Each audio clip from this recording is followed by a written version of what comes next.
walk the streets with my swagger on, supernatural, facing a million opponents, and my role is to act alone. Lights, camera when the action's on. Where I'm home is a battle zone, a vigilante in the catacombs. But I rock with a hot shot like a clock when it's cocked and popped and the lead stone. People say that my head is gone, but it's them same people with need of my help when I'm heading home in life. They say that everybody got a purpose, so I roam the city streets like faulty cellular service. The hot shot, sharpshooter, superhero, destined to shine like light.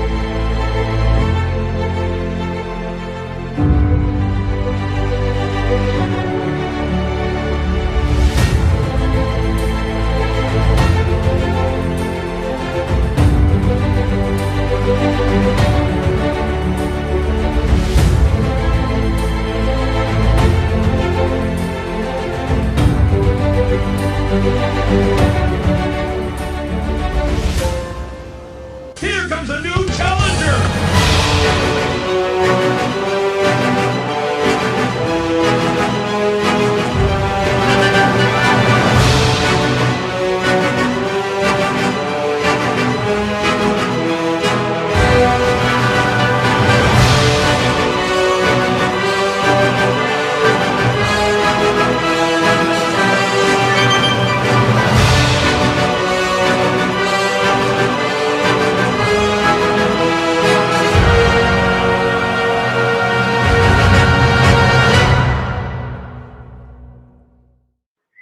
What's up, everybody? How you doing? I'm Mike Watson, the host of Chat and Draw, and our show is getting a little bit started later today. Had a few things going on. It's been a busy day. Appreciate my guest. He's been a pretty patient guy working with me here so we can make this happen. And I can admit I'm a little rusty. So I've been trying to double check my destinations and stuff. Make sure everything's playing where it's supposed to be playing at. And it looks like we are good. We're good. All right. So look, updates. What updates do I have? So was sending the book to the printer today. Hotshot number 10. We got that finished. Shout out to Eric Foster for coming through on those letters for us, because he was doing the letters when Danny was sick. And Danny wasn't able to do them, and Eric just got through with the edits that we had for that. And I was getting ready to send it off, but it looks like there's a paper shortage and some toner shortage with the print companies or whatnot. And the place where we go, page by page, copies to finish, is only a certain amount of paper per month. So do not be discouraged. Lloyd Foster, our business admin, sent me some info for a couple printers. I'm going to email them so we can get that printed.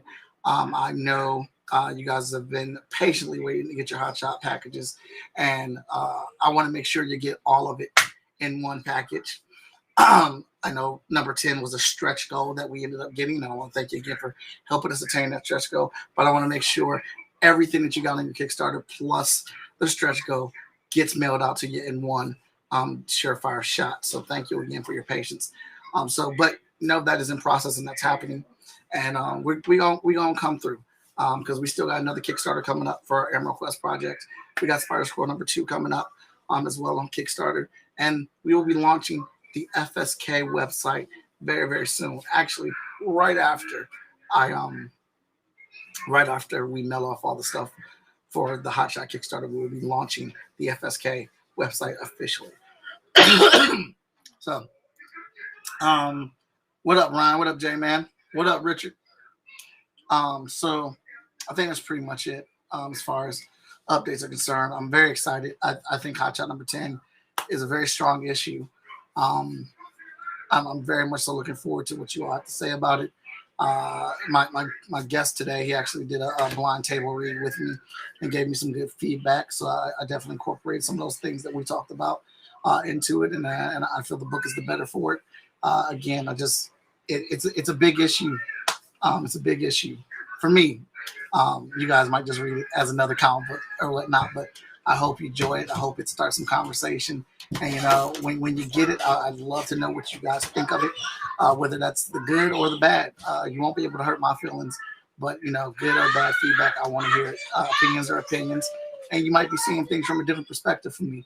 So it's always good to have those conversations, and I look forward to it. I hope the book instills or ignites a lot of conversation. It's part one of a 4-part story arc labeled Unforgiven. And I've been talking. What's up, Daniel? How you doing, man? I've been talking about this for a while. Issue 10 done. Issue 11 is getting the colors right now. So issue 11 is actually going to be dropping in December. Hi-ho! Merry Christmas, y'all. Y'all are getting 2 hotshot issues in 3 months. So super ecstatic about that. And I figured after the cliffhanger of issue 10, y'all would kill me if I did not get this next issue out. So looking forward to that. FSK Day is still happening. It's still happening on the same dates. So don't worry about that. But I think that's it. So let's get this show cracking, because I've got a beast of a drawing to do today, and I'm going to have to pace myself. Oh my goodness, I forgot to do this last show. It feels good to do this now. Here comes a new challenger. Chill. I think it's time for me to save the day. Yo, What's up, going on, Mike? How you doing? I'm good, man. How about yourself, man? Doing good. Had to get my water. It's good to see you. It's good to see you healthy. It's good to see you, back in the chair, back in the booth. So this is the first time we've actually talked, like, not online, because obviously you and I have spoken, but like in the public. So it's good to acknowledge and good to have you back, and glad that you're on the mend and everybody's healthy, man. Appreciate it, man. Thank you so much. I was telling everybody, you did the blind table read for Hotshot 10. Helped me out, gave me some good feedback. We put that to get use in the issue, and I feel like it's a much stronger issue than it was when you read it. I think that's saying a lot, because I think it was a strong issue going into it. My personal opinion, I liked it, obviously, as I told you then. I think that it does set up quite a few things. I think there are a few things that are on the surface that are set up that are obvious. I think that there are, like I said, quite a few things that are under the surface that may not be as obvious to the audience, but they're definitely like rife for being set up at that point. So I like what I read, and I like seeing the direction that it's potentially going to take. For everybody out there, I read issue 10 and I got a glimpse of 11. But I don't know what actually happens in 11. I will say that the opening is not what you expect, but all in the best ways for 11. 10 going into a blind again was dope. I think 11's gonna fulfill the promise of what 10 sets down. Awesome, man. Thank you again for taking that time or whatnot. But sir, enough about catching up on my stuff. Let's catch up on yours. Again, I appreciate your patience as we've had to move this back a couple times. So I really do appreciate that. But we are on Kickstarter right now, and you are out here killing it with the 3rd chapter of a crossover you like to call Nightfall. Yeah, man, it's my labor of love, man. I'm in love with the story. We're at, I think last I checked, we were at like 4160, 142 backers or something like that, if I remember correctly. Struggling, not struggling, but like pushing along. I won't deny, man. 3rd quarter is an uphill battle. 4th quarter is an uphill battle for Wingless Comics, man. It's a little bit harder, but I understand though. You got a lot of kids going back to school. You got a lot of parents, a lot of uncertainty in the market. You know what I mean? We're all making it happen the way we can. But our fans, I coined the Wingless 100 last night in our live. because we had about 100, 150 core fans that show up no matter what, no matter the season, no matter the time. And I wanted to give them, like, without naming each one of them specifically, obviously, I want to give the Wingless 100 a name. And that's going to be on a shirt probably next campaign. And you would have to have supported previous campaigns to be part of the Wingless 100. But I'm so thankful for them, man. They're the ones that actually keep all this going, keep it pushing forward. We can do the work or make the comics or make what we call cool stories. But if we don't have people reading them, we're just sitting in the house with the friends. So I can't thank the Wingless 100 enough for coming out and supporting us every time. Nightfall 3 is the turning point in the series. One, you had some character introductions. We had to get to know everybody because it's not like you're just reading another Justice comic. Yeah, he's in there and he's notable and people know who he is. But you've got Caliburn, who people have seen in the backup of Justice, but now he's a front and center character, just as important as Justice is. Avery the Astonishing from Constant Hustle Comics, we had to introduce her and how she interacts. Jinx, Lux, you come into issue 2 and you got her. So there was a lot of introductory material that we had to produce for issues 1 and 2, and kind of the set up the villains, set up their motivations and even power levels, kind of. Number 3 is when the shit goes down. Wait, can I say shit on this? Yeah, you're good. Okay, yeah. So, yeah. Issue 3 is when the shit goes down, and so you see Merlin, and you see Blackfire, and you see the Ouroboros, and you see the Alderman. You see all these things happen, all these little pieces and little grains that were dropped in 1 and 2. Now you see it taking shape and taking hold in issue 3, and so issue 3 and 4 are like my Empire Strikes Back. Okay. So you got the New Hope, like, oh, it's the bright and cheery one. It introduces you to everybody. Then in Empire Strikes Back, the bad guys win. And so issue 3 and 4, Nightfall, are this is that turning point. This is the bad guys winning. That's the link right there. And my fault, man, like, because I was out for so long, I thought I already pledged to it. I did not, because I couldn't find it, but I found it. I have now pledged. I got my number 3 popping off here. I appreciate that, sir. As always. No problem. But man, when you're out for some time, man, you just lose track. You try to go back and find everything, and you always are going to end up missing something. Man, I think one, with what you were dealing with and what the country and the world is dealing with, man, just trying to keep track of the day-to-day and not go insane is hard enough. You know what I mean? So again, on behalf of Wingless Comics, on behalf of myself, on behalf of Constant Hustle, Lawrence, and everybody, obviously we appreciate it, man. We appreciate every dollar we get. We appreciate every pledge we get. We appreciate being on Chat and Draw here. All of it is fundamental to what we do. And honestly, we can't say thank you enough to you and to everybody else who gives us a platform to kind of do what we do. I mean, in addition to that, even the platform of doing that blind table read with you, you know what I mean? Like there are more elements and more layers to this comic game and this indie community than just the selling and the buying and the promotion. All the behind the scenes stuff, working with people like Lori, working with people like you, working with Morgan and Danny and Brett, Lawrence, everybody, man. Dorfeast, all of it makes a difference in everything we do. So I know I'm appreciative of it as it happens. Awesome, man. You couldn't have said it better. Appreciate you guys at Constant and Wingless. You guys just out here, and I respect that. You guys are making comic books. You're out here on your social media. You're doing the thing that y'all have been wanting to do, and the shit is good.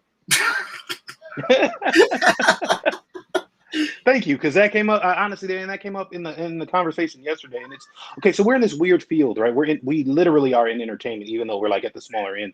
And there's sometimes this thing in entertainment where you're not supposed to say anything about things, even if they suck. Sometimes you're just supposed to let it ride, because it's like, oh, you can't judge art and blah blah blah blah blah.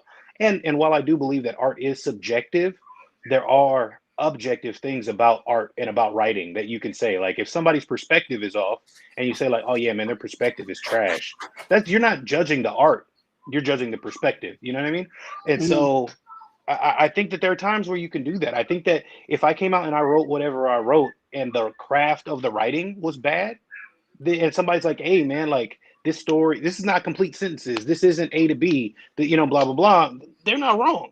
So I should, you know what I mean? I can't get mad at somebody for pointing out like, nah, bro, like you're not doing with your craft what you should be doing.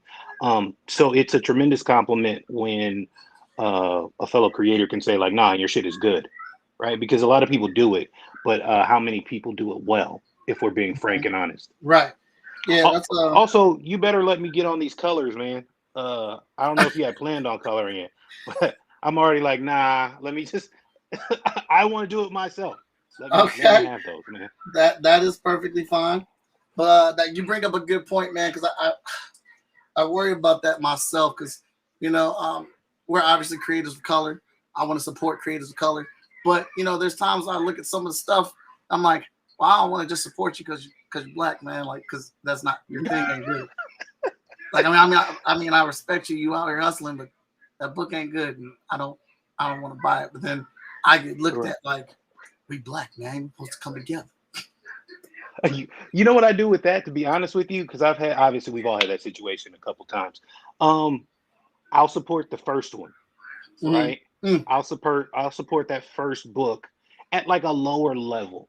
And if I'm asked about what, well, okay, so any support you get, I have friends or peers, we have colleagues that are making a lot of money, right? And then they support you for $20. I'm not mad at them for that. That's it's reasonable. Any support you get is good. So anytime I've had somebody who wanted to like, oh, you got to support me because I'm black thing, they always question the amount that you give them, in my experience. And so when you question the amount, then that brings up other questions, and then I can reply and I can say like, and I'm not gonna just be like, oh, it's whack. I mean, well, no, actually it's me, so I probably will just be like, man, that shit was whack. But I'm gonna say why though. I'm gonna be like, hey man, the writing was off here or there. You know what I mean? Like this didn't make sense, that didn't make sense. And I've gained friends because of it, and I've lost friends because of it. But at the end of the day, I feel like it is what it is. If the only reason at the end of the day, the only reason to support is because you're black, then we're not really supporting black excellence, right? Because that's what you're supposed to be supporting, not just black in general. You support black people in general by living. You're black. That's support. But when you're supporting a project, when you're supporting a whatever, and I'm not talking about battered women, I'm not talking about women, I'm not talking about any of these movements. I'm talking about a creative field. When you are supporting a creative field, you are supporting a creative field because you believe in it, not just because it exists.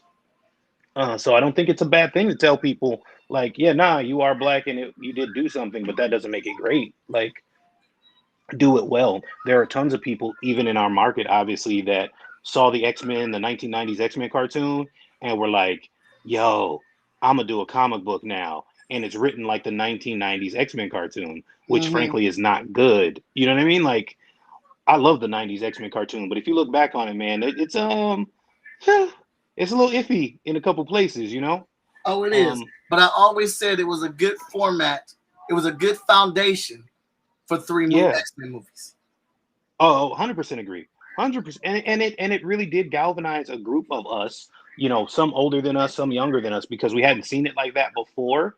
The last, the other X-Men cartoon was what, Pride of the X-Men, which was actually dope. I think it was. Oh, yeah, well. And they should have went with it, but they never did.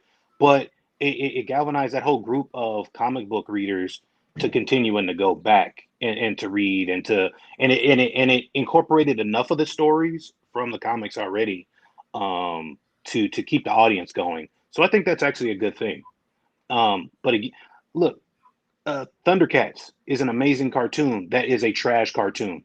Yes. Like if you the design of Thundercats, the look, even the animation, blah, blah, blah, all that stuff, right? But if you go back to the original story of it and the way that they were told and the original script from the original, show with the Robert Bearables and all of that, like, it's not necessarily good.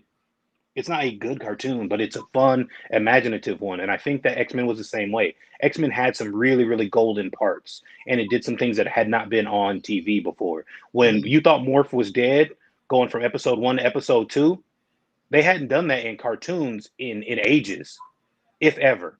Yeah. Because I was hurt. So, like, dang, they took it.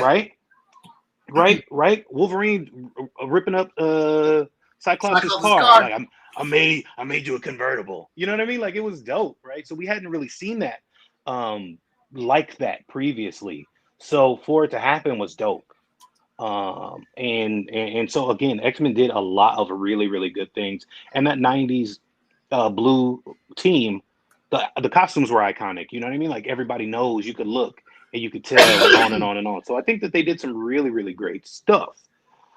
Having said that, that was the 90s. It's 30 years later, damn near, right? Like, Thank you, Tempest. Appreciate it. So, you know what? I didn't see what it said. What did it say? Something cool? Probably said something cool. He said I was a great artist. It's a pleasure watching me draw. Oh yeah, actually, it's true. You should probably do some ASMR, man. Put some like lo-fi hip hop behind you when you draw. It would be dope. Actually, this app has lo-fi. I'm telling you, you should. And the man, Chilled Cow, you can get the lo-fi hip hop tracks for free, bro. All you gotta do is credit them or whatever. Man, how much ASMR artists get paid? Richard said you had great points. Thank you, Richard. Some people can handle constructive criticism, and I was just saying that you really should speak your own truth and vision than fitting someone else's. Yeah, Daniel. I agree, and I also think that. So I've gotten into a couple conversations recently where, especially creators, it's really weird to me that we have creators, and especially people that call themselves writers, that don't understand the intent of their language, or they say they don't. Right. And there's a difference between, hey, I didn't mean it like this, and this is how you took it. You know what I mean? And then so both parties are like, oh, I took it like this, but you didn't mean it like that. Okay, cool. Call it a night. But when you do something deliberate, right? And as opposed to saying, no, I meant to do that, or I didn't mean to do that, you gaslight the other person. That happens a lot in creative circles, especially when it's coming to criticism about anything. Someone might come on your page and criticize you for I didn't like the way you drew his nose. And then I hit them up like, hey man, don't talk to Mike like that, blah, blah, blah, blah, blah. Mm-hmm. Then it becomes not a problem with how he said whatever he said to you. It becomes a problem with how I return that energy to him. And a lot of our creatives are like that. And all of that should be constructive criticism. It should be an open forum where you're able to say, hey, you might have stepped over a line here. And sometimes you mean it. I've been in enough situations where somebody's like, hey, Brian, you stepped over a line. And I'm like, well, I meant to, so y'all can kiss my ass. Or conversely, where I'm like, oh, hey, I didn't even mean it like that. I meant it, nicer. I meant it softer. I meant it differently than it was accepted. And because we're in this exclusive entertainment market, again, sometimes people feel like they can't be judged on anything. You can't judge me because it's art, because my art feels a certain way. And judging the art and judging the intent are two completely different things. You may have a funny comedian, right? Tells a funny joke, but that joke is homophobic, that joke is racist, that joke is transphobic, whatever, right? Right. So then you're judging the intent of the joke. You're not saying it wasn't funny. You're saying that the intent behind it was wrong and it never should have been that way. And that's a valid criticism, depending obviously in that situation. Right. But that's a whole diatribe to say, I really take time and I really care about what I'm writing. I really study what I'm writing. I really try to make every word important and impactful. I try not to use words that don't matter or don't match. And I try not to be the X-Men cartoon. No, I try to not be dated. The X-Men cartoon, even if you go back to 1999 or whatever, the X-Men cartoon is still dope. But compare the X-Men cartoon to like Batman the Animated Series. Batman the Animated Series is still dope. It's even though maybe some of the animation might be a little dated, but the overall product from Batman the Animated Series cannot be denied. It's one of the greatest. It's got to be in the top 10 cartoons of all time. If it's not, you don't really like cartoons. Absolutely. Dude, what did I just say today? Somebody said they weren't. All right, number one, the end credit scene for Venom 2 got ruined for me on TikTok 2 days ago before the movie even came out. That's fine. No big deal because I wasn't that excited to see Venom anyway. I didn't like the first one. Only good thing about it was only good thing about that literally was Eddie Brock and Venom. That was it. And I was surprised by that. But so But the end credit scene is complete comic book geekdom fire. Completely. Somebody said, I saw online, said, y'all overhyped that credit scene. I said, you're not. I saw that comment too. And this is the one time where I was like, I'm gonna just keep scrolling. Like, I'm not gonna do this to myself. Because so same thing for me, right? It got ruined the day it premiered for me.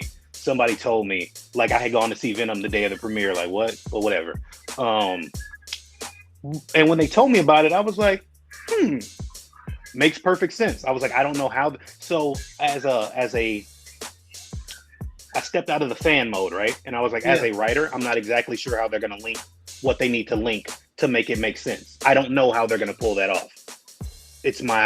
Obviously they've been able to pull everything else off. So I have all the faith in the world that they're going to. I just don't know how. But as a fan, I was like, it's about damn time. Right. If anything, and like there's things I'll give them a pass for. Like, I don't care if somebody tripped over a nickel into a water puddle and then it brought Venom where he needed to be. All right, I'm gonna let that slide. But I was gonna say something because I was curious why they weren't feeling it, and I was like, nah, I'm gonna just let that breathe. Everybody ain't gotta rock with your opinion, Mike. Just let it move on now. But I said that to myself, like, how are you a true comic book fan and you didn't like go crazy for that? Do you know what happens? You know what I thought about that particular comment, and I've seen similar ones.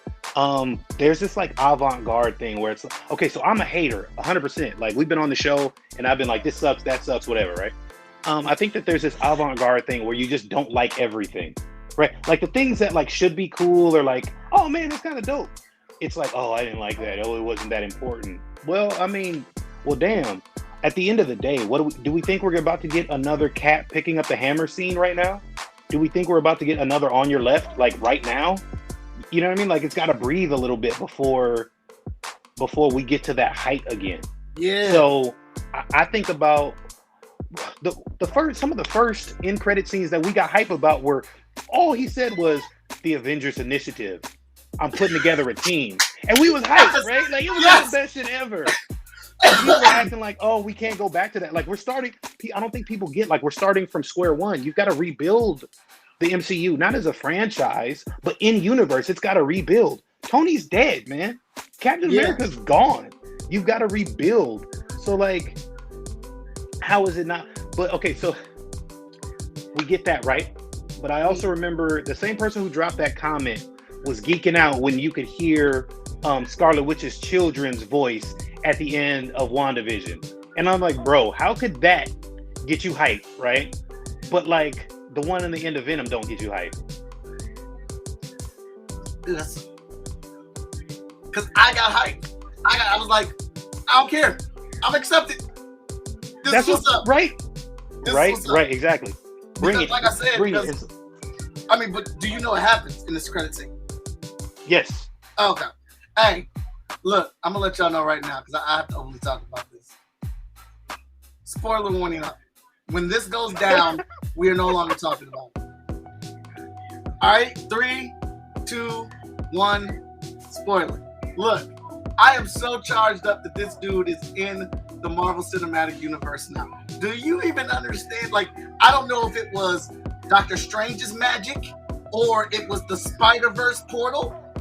I mean, chances are it's probably Doctor Strange because it was the Spider-Verse. They would have pulled him through a portal. So that's what I'm thinking. But him seeing Tom Holland as Spider-Man and licking the screen, like, it's about damn time. Let's get this. Let's and it looks like Venom is gonna want to attach on to Peter Parker, which is gonna give Eddie Brock the reason to hate him because he's gonna miss Venom. And seeing that, so that was, like I said, when I had to step out of my fan mode, I was like, okay, how are they going to do this? As a writer, how are they going to make it to where Venom hates Spider-Man? Because at the moment, why would he care at all, right? At the moment, he lives in San Francisco. They ain't never met. No big deal. As a fan, I know I want to see, I want to see Spider-Man in a proper Venom suit. Like, excuse me, I want to see a proper black suit Spider-Man, first of all, right? I agree. Because it's just iconic. It's cool. I want to see it. Then I want to see a proper Venom versus Spider-Man fight. You know what I mean? Like, so I'm all about. I don't understand how, given what the MCU has already done, I don't understand how you're not excited for the possibility. If you're a fan, every time I go into one of these shows, I went into WandaVision and I was like, it's kind of boring, whatever, right? Then they hit me with Agatha. So even if I wasn't sold on the show before that, and Kat Dennings definitely sold me on the show, so just in case Kat Dennings you're watching, holla at your boy. I've liked you for a long time. But Kat Dennings sold me on the show, right? Then you get Agatha, right? That was the big twist, and it ended up being dope. So they delivered. Then you had Falcon and Winter Soldier, right? Well, that was the next. Yeah, Falcon and Winter Soldier. Again, I wasn't really sold on the show, man. I wasn't really sure. But Falcon and Winter Soldier's interaction, all the stuff you had going on, he takes the mantle, boom. I actually liked U.S. Agent because he was smug and he was whack, and it was dope. So boom, again, they delivered. They delivered on what they were supposed to. Isaiah Bradley, for me, made Falcon and Winter Soldier. That made the show. It was a really, really right? good part. Isaiah Bradley, okay. Then you go to Loki, and I think Loki was actually good beginning to end. I think that you got all the things that you wanted. So they delivered. Again, they've just delivered on 3 projects. That's post Endgame, right? That's post everything else we've had. People can say that maybe they didn't deliver on Black Widow, but I think that they did, given that it was in the past a little bit. Yeah. You know, it's supposed to be kind of a period. It's a period piece in the way Captain America, the first Avenger, was a period piece. The only thing wrong with Black Widow is it took 10 years for them to make the movie. That is it. Exactly. That Black Widow movie, like, they had too much character developed for Black Widow to be a bad movie. She's been in too many films. She's established. Her movie was going to be good, but I didn't think her movie was going to be as good as it was. I severely enjoyed it. Exactly. And the only thing wrong with it is it came out 10 years late. That's Exactly. So, like, I've been look at arguing with Shang-Chi. people. Like, people have been complaining about the content or like things getting pushed back, and I'm like, are you serious? Marvel has given you 10 things this year between TV and movies. You've gotten 10 items this year, and they have strung it along. So literally, there was only like a couple weeks of nothing this year. Right. We are in bliss and geekdom. So what? A couple shows got pushed back. We still have Hawkeye. We still have Eternals. We still have Spider-Man. And What If this week? What are we complaining about? Come on. That's another thing. Going back to this comment, right?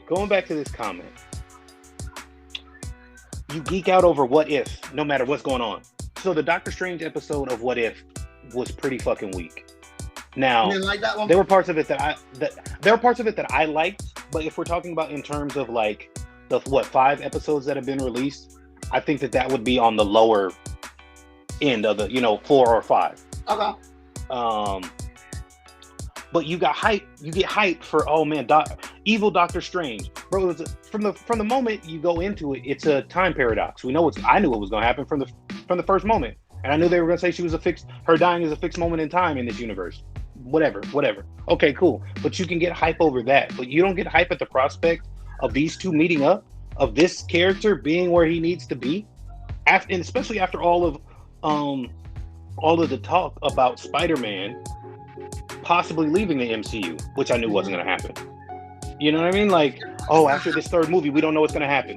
Bullshit. I knew that they were going to keep him. I'm not stupid. Nobody's stupid. Sony's not stupid. Yeah. So yeah, I don't. Money with Spider-Man being in the MCU than he did on his own. And I love them Sam Raimi. Exactly. Do not get it twisted. I love them. But and I find since I've been in the hospital, because like I had really nothing to do. So I was on social media looking at stuff and watching TV.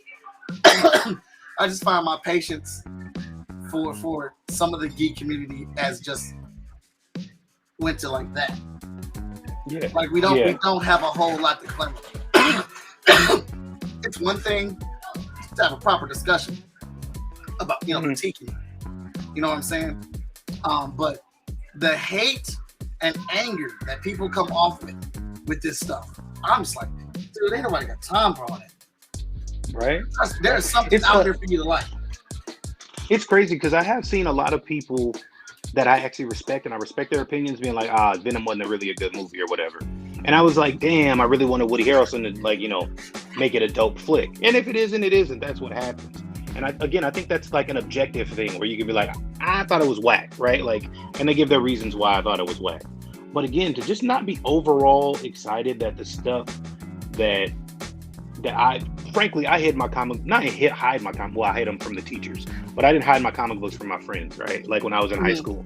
But this is stuff that I never thought would be on the screen, right? And we're literally living it. No, is it 100% like canon, 100% like Avengers Disassembled or whatever else? Nah, man, but we're literally getting to see this though. You know what I mean? We're literally getting to live what we've read for years and years and years, and I don't understand why we're pissed. I still get chills watching Civil War, and when Tony's beam hits Captain America's shield and they got it, you know, raised up in the sky like the actual panel. Bro, I still get chills seeing that. It's beautiful. And I think that sometimes in our, I don't know, man, in our quest to be original, our quest to whatever, it's weird, right? Because at the same time, we're overly critical in this geek community. Now I'm gonna shrink that community down some more. Not only the geek community, right, but the indie comics community. We get real small and we get hypercritical of what Marvel does, of what DC does, of what blah blah blah, whoever, right? But we won't be critical of you.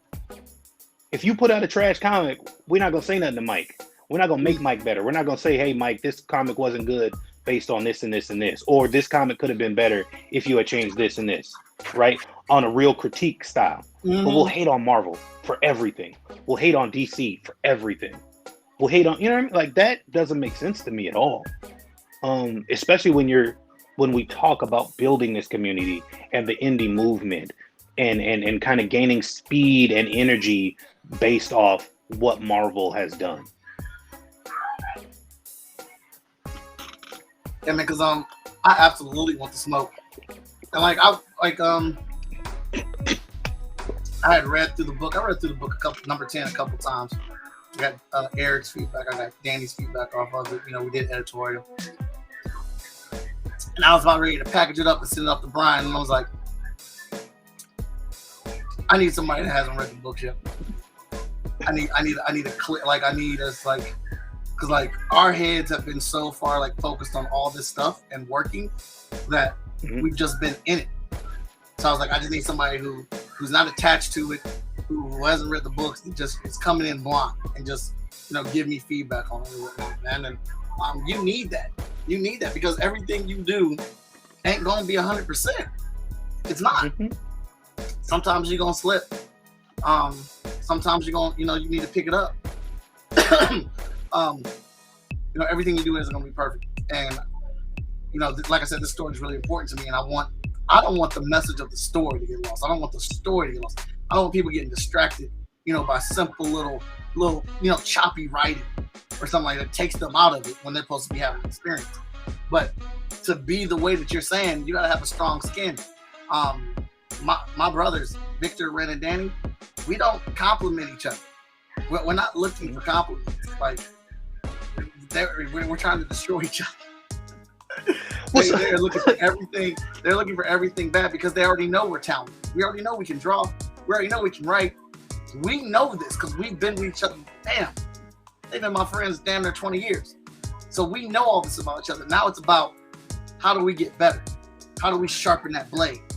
What are you missing, Mike? Like, oh yeah. I know you know anatomy. I know you know storytelling, but what are you missing? How can I make you be a better creator? Because that's our goal, to make us better. So I agree. I don't disagree with you, right? But I don't think you need thicker skin for that, though, right?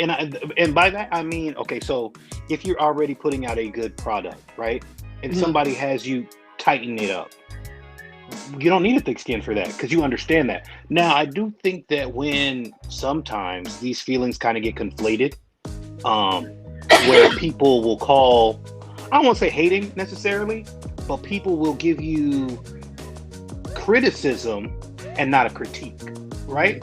Criticism says you're doing it wrong. Criticism says you suck. Criticism says you're bad, right? A critique says, hey, this isn't done correctly. Hey, you know what I mean? Like, again, the perspective is off here. Hey, this is a run-on sentence. That's no bearing on you. It's not a judgment of you. It's not even a judgment of your ability. It's an observation of a technique, right? So you don't need thick skin to do that, right? When do you need thick skin? You need thick skin when someone is browbeating you over something that's not wrong. If I came to you and we did that blind table read, actually everything that I said, and it wasn't even wrong. Hey, I don't get this. I don't understand this part. Why did this happen? Why did that happen? Blah, blah, blah, blah, blah. You didn't need a thick skin for any of that, right? Well, some parts you explain, hey, this is why this happens. This is why this doesn't happen. And some of it makes sense and some of it doesn't. But again, people won't necessarily indulge in those parts of what's necessary to get a real critique and to get really good material out. People will go on the attack. People will attack. Hey, you suck at this. This is stupid. This is dumb. And don't get me wrong. I'm the first person that'll be like, if I read something and it makes no sense and it is dumb, I'm gonna be like, that's dumb. Like, who would do that? How does that make sense? I was talking to Danny Quick this morning. I was talking to Danny this morning. And when we are in whatever we're in, whatever project we're doing, we are so fixated on that project that we see not necessarily what's there, but what should be there. Yeah. So the people who are reading over for you, the people who are outside of you, are the ones that see what's actually there, and that's what makes it good. That's what makes it right. That's what makes it worth it. That's what makes all the difference in the world. Dude, you're so and right. so that's important. When I was reading that book to you, I put words in just automatically as I was reading it, and then when I went back in, I was like, no, that doesn't make sense. Like, that wasn't supposed to be there. Like, that's not how I was supposed to be read or whatnot. Like, yeah, and that's what I'm saying, man. You get zero focus, and you've been like, your focus is so, like, because you've been working on it, and that's the first book I drew digitally. So I did the art, I did the pencil, I did the writing, I did the pencils, and I did the inks for the first time digitally. Then we had somebody come in and do the flats, and Veronica did the colors. But like, I've been working back and forth, and I got all 4 scripts done. So like, I've been working on all the scripts, and I'm going back and forth. You know, I'm lost in the work. So I gotta find other people that are outside the room. Yeah. And again, having Thank you, J-Man. a few sets of eyes is obviously super important. And it's obviously, it's definitely one of the things that we do, obviously, with Wingless, and we have a whole, kind of round robin editing system that we use that makes sense so no one gets buried. Because I was frankly feeling kind of buried for a while in terms of just trying to make it all happen. And it's impossible to do. But again, when you love this stuff and you're trying to make it happen the right way, it's one of those things you should get lost in it. If you don't get lost in your own story, how do you expect anybody else to get lost in your story? Like, why do you expect other people to care? I remember I was talking to a writer, a creator, and frankly, I just thought his book was boring is all shit. Like, it was supposed to be a superhero book, and it was 22 pages of talking and 2 pages. It wasn't even action. Like, something happened in the last 2 pages. Like, a guy spontaneously combusted in the last 2 pages. It was super boring. And when I asked the writer, like, well, why should anybody care about this book? Like, what makes anybody pick it up? He gave me like the log line or the pitch. And I was like, no, that's not what I'm asking. What makes people give a shit? Like, why do they care? Why do I care about any of these characters? And he got really offended because he couldn't figure out a reason why to care about the characters. Because they're super cool. But what makes them cool? Because I wrote it. Okay, cool. But what about it is engaging? What about it keeps people's attention? Right. And again, that's what you get caught up in. That's what Danny gets caught up in. That's what Morgan gets caught up in. Morgan talks about lumberjacks. You know what I mean? Like Buddy is standing right next to him, which is the way it should be, right? Like, you should get caught up in these characters, because again, otherwise, how does your audience get caught up? What do they have to cling to if even you can't cling to it? Absolutely, man. Like, and that's, look, man, boy, Brian out here preaching. Look, that is a showcase right there. you know, like it's a voice, man. It's a voice in you that's got to like push you along. You know, you're trying not only to make the best thing, you know, best product you can, but you're trying to make it authentic. Like, I don't, you know, at the end of the day, I don't want people, you know, saying they don't like the book. And, you know, I don't want there to be mistakes in there from me as a creator that, you know, that they have pointed out. Like, I don't want to be dogging them like I dog Fast and Furious 9. I don't want that shit to happen to me. You know what I'm saying? I mean, but, you know, you put yourself out here and that's a chance you take.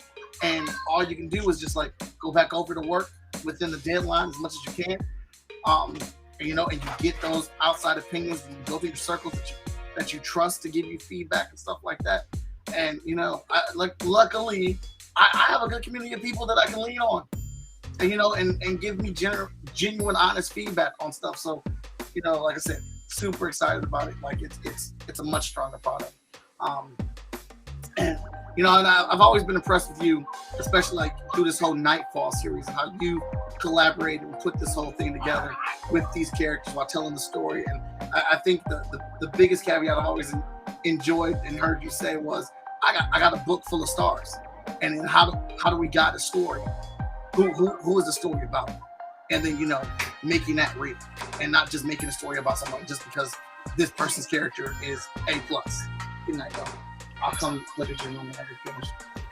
Thank you. Yeah, you know, I actually had a one, maybe when we released Nightfall 1 now, I can't remember exactly, or maybe even Justice 1, but I had somebody reach out because they wanted a cameo. And so, you know, spoiler alert / surprise, when I released Justice 1, the cameo tier was super, super low. Like I think it was like $35 for a cameo, right? Because I just wanted people to enjoy the product and enjoy what I was putting forth or whatever. And so, like I said, it was super, super inexpensive at the time.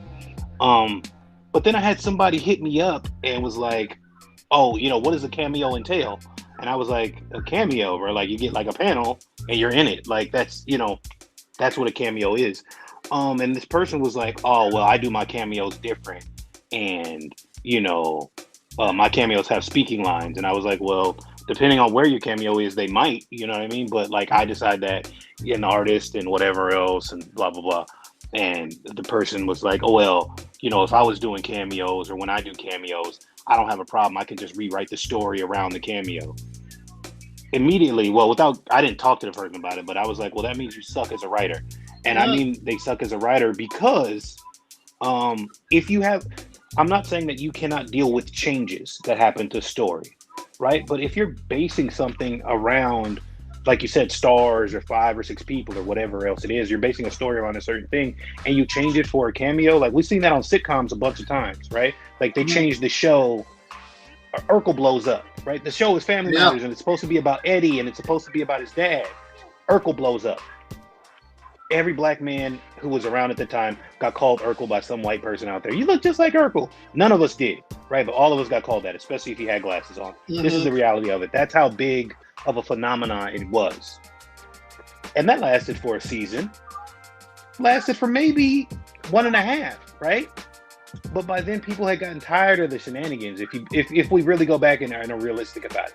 One, Family Matters stayed on way longer than not it should have, but its popularity had seriously declined big time by the time it went off the air.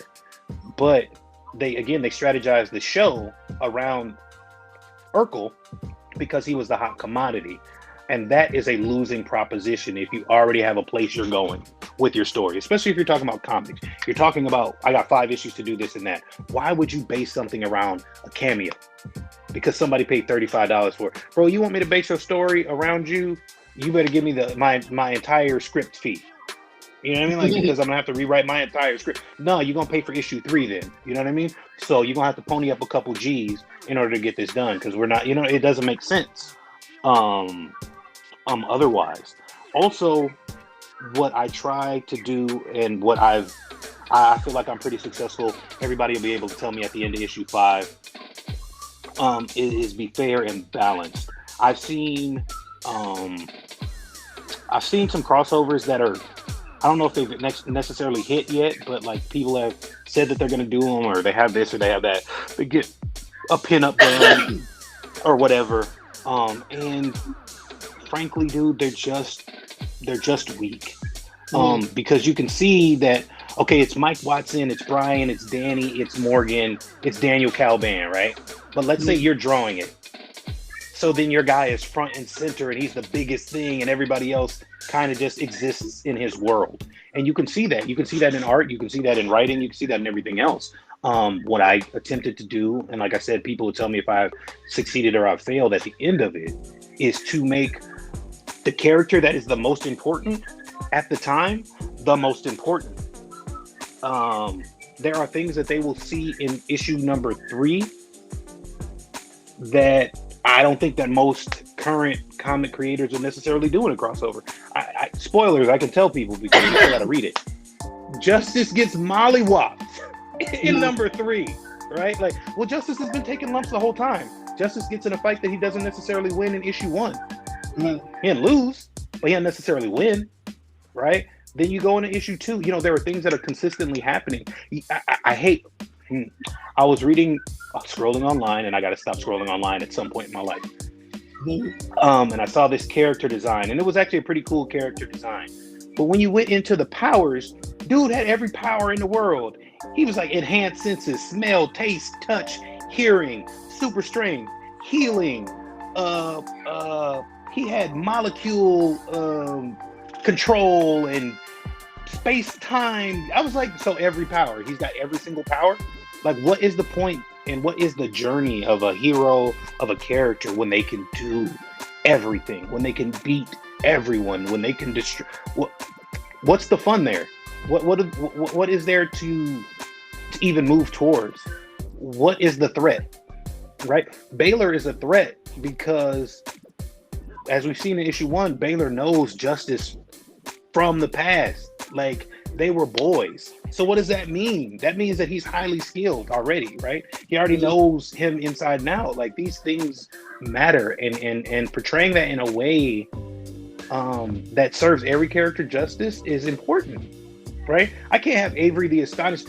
Her name is literally the icon, Avery the Astonishing, and I'm gonna have her play the back.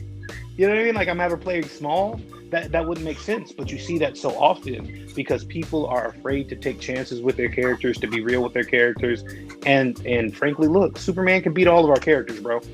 It doesn't matter. Don't matter how great we make them. Even we make One Punch Man, right? And One Punch Man can beat Superman, but no, he can't. Because if you get in a crossover with DC, the first thing they're going to say is Superman's got to win.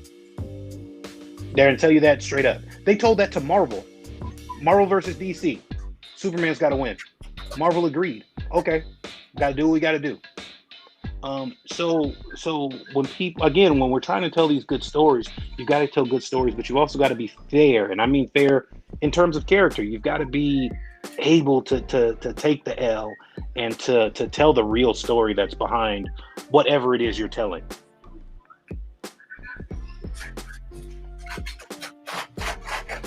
I hear that. Oh, justice coming together. I love it.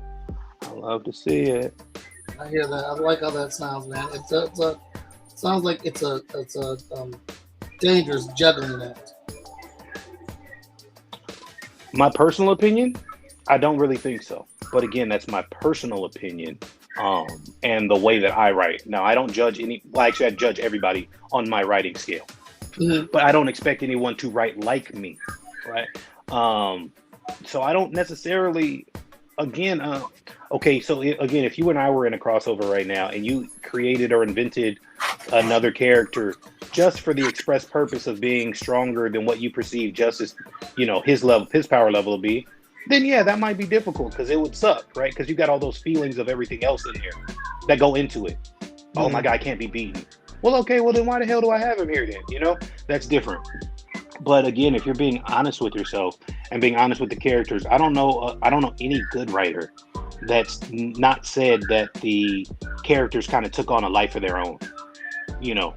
Such and such was happening, and basically they started writing the story themselves.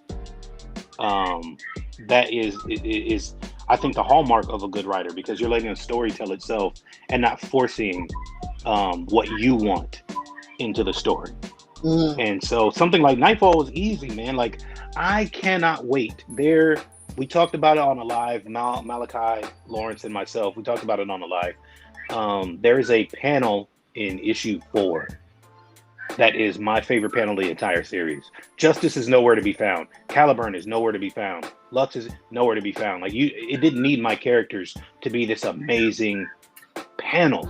And when other people see it, they're gonna think it's amazing too. I'm not just saying it just cause. Like I know Fabio's art style. I know what I have and what I want to see. And I know he's gonna nail it. It's gonna be staggering. And that's not hard to do. Again, if you respect the characters that you're working with, whether or not they're yours, it's really not hard to make amazing things. If you put your mind to making amazing things, if you study, if you do your research, and you do the best you can. A lot of comics, I will say, people just put them out, right? And they just, let me throw some slang in here because I'm a black comic author, so, black people got to talk in slang. Do we speak with slang? Yeah, but do we read slang? Not as much, you know what I mean? So you got to be real careful with that. But people think that makes them topical and cool, as opposed to serving the purpose of the story. Stop trying to be topical and cool, man. Serve the purpose of the story. Stories that are good are timeless. And that doesn't change because it's timeless, like simply because it is what it is. And that's what I tend to go for more than anything else. Getting that timeless story, getting that dope ass story. I love being 2 years in to publishing with Wingless Comics and, 2 issues away from my first trade paperback. Yeah. My first finished crossover. I love it. I love knowing that next year we're going to release Nightfall 4 and 5, and we're going to release Justice 3 and 4. So we'll have both trade paperbacks done next year. I love that part of it. And the only reason that part is even possible is because we've concentrated on story, we've concentrated on doing what we do well, we've concentrated on the business of making good comics. Which is also one of the things that I find funny. Comicsgate is always like, oh, we don't care, we just want good comics no matter what. But the comics are trash. Ethan Van Sciver, I get it, he was, in the industry, he does his thing, blah, blah, blah, blah, blah. But it's very easy to be a certain type of person and make mediocre product and have people blow it up like it's great. And a lot of those Comicsgate guys live off of that. They eat off of that. They feed off of that. When in reality, you have Jibba Anderson putting out some great comics. You have, I think I'm gonna start calling him this. You got Tony Cottrell, and I like to call him King of the Golden/Silver Age, right? Like I love what Advent Comics is doing in terms of historically bringing Golden Age and Silver Age concepts contemporary. I think it's dope. When you have Hotshot, when you have Lumberjacks, when you have Ace Blade, you have Crescent City Monsters, you have Iznana, you have Joystick Angels, Alchemist. God, I'm gonna miss so many people. You got Niobe, you got King Supreme, you got you got there's a lot, man, out there. You know what I mean? Like, and Concrete. Don't let me forget Concrete. And I'm talking about so that's not even mentioning all of them, but those are the ones that are. I don't want to say the only ones that are telling good stories, but those are consistently good stories. Like it's not difficult to separate the good from the bad, or the good from the new, or the good from the nuanced. In this market. You better stop. You got me out here doing hair like I'm a hairdresser. I was actually like, it looked dope as hell. And there's actually a particular picture that I have in mind that I want to apply this effect to. So I'm going to screenshot and be like, hey, Fabio, do this effect on this thing. So that is one thing. So Justice himself, and there have been images in the comics of him in his lion form. His hair is still the same in his lion form. What we haven't yet captured is how untamed his hair is when he's a lion. And so moving forward, that aesthetic is definitely going to be very prevalent of almost, basically like you have it now on a human head, but on a lion. Because it's important. It's important to his character. And again, all the nuance stuff is super important as well. So if you like nuance, you like stories, I'm gonna do my Suge Knight thing. If you don't want an editor jumping all around in your books, come to wingless. Now, Nightfall 3 obviously is still up. We're still going strong. We still got. I hate Kickstarter time because I always get confused. So I don't know exactly how many days because it's going to be wrong. I'm going to say it wrong, but I know that the campaign ends on Thursday. Because I'm going to say 5. Kickstarter. See, it says 3, right? And today is Sunday. We don't end on Wednesday. We end on Thursday. Kickstarter time is weird, man. I promise you, it's so weird. Oh no, but it says Thursday, October 7th at 12 p.m. So we're Sunday today. There's no way that's 3 days. You see what I'm saying? Yeah. I see what you're saying. Kickstarter time is so weird. Like, what? I know it's Thursday, right? But Kickstarter time is weird. And I wish it wasn't. It confuses me all the time. But yeah. No, so like I said, we've got a lot of really, really great things happening over there. Nightfall is an amazing project. It's a project obviously that I love. It's got a lot of things. It's going to be a jumping off point for a lot of other things, which is pretty cool. In both universes, I'll be editing Avery #2 for Constant Hustle Comics, so I'm definitely going to put my my very unique mark on that. So, like I said, we've got what's up. What is editing? What is being an editor to you on a comic? What do you go through? Because in Danny and I's experiences, there are different levels of editors, and some people may say Danny and I overwork stuff because we are. Danny's involved and I'm involved from the very beginning, like editorial wise, like at the layout stage. We are working with the artists at the layout stage of editorial format. Then when Danny does the letters for majority of our books, so when he does the letters, I'm on the phone with Danny or we're doing a video chat as he's doing the letters, and we're reading each page and seeing if the voice is being captured and making edits as is or whatnot. And this is on top of after we've read the scripts and we've made edits on the script, or we've requested this to be changed to this, and we sent that off to the writer and got back what we needed. But also meeting the writer in the middle ground, because I still want the writer to have their voice. So we go through all different stages of it, and that's the the grammar, that's the creative part, that's the story part, that's the art part. So what is it for you in editorial? Have you ever tried to feed a toddler spinach or something? Yeah. Like feeding a baby spinach. That's what editing is, right? You're trying to give them something that's good for them, and then they keep trying to throw it back in your face. Now, so I've edited multiple things. I can say my most enjoyable experience editing is with Robert Jeffrey, and it's not just because I like him and we're cool. I think we kind of understood each other. After my first set of edits on a book he was doing, he just shot me a DM and he was like, oh, so you like to cut down dialogue, don't you? And we just kind of laughed about it because I go through there. Never let it be said that I used 10 words to say what I could in 2. Right. And sometimes that happens a lot, especially if you got if you're coming from novel writing. I had the same thing myself. I'm immune to it. Sometimes you use too many words to say something that's super simple.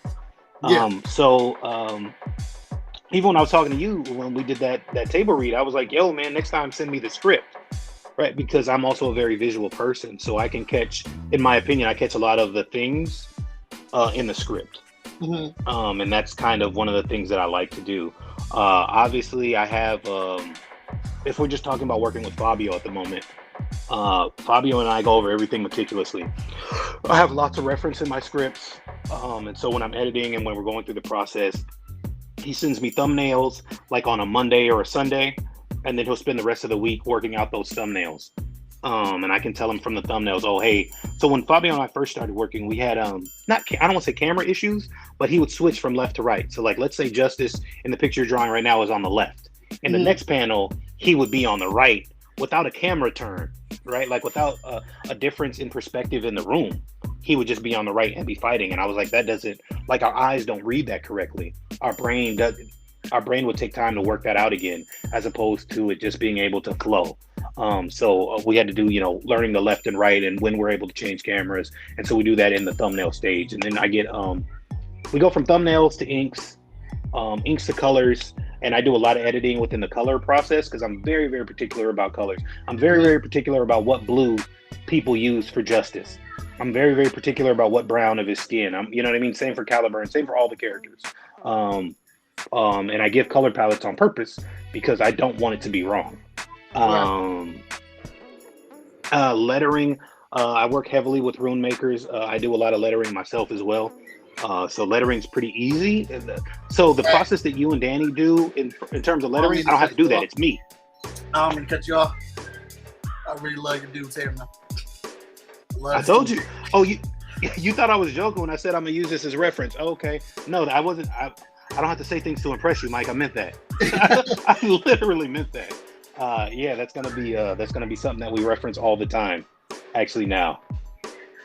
It's just fun, and like you can just do so many things with the movement of him, and I've been trying to step my hair game up with characters and stuff. So I also tried to make him very aggressive yet flowy, right? Like his frame is aggressive. It's an aggressive frame. He's built like your average athlete.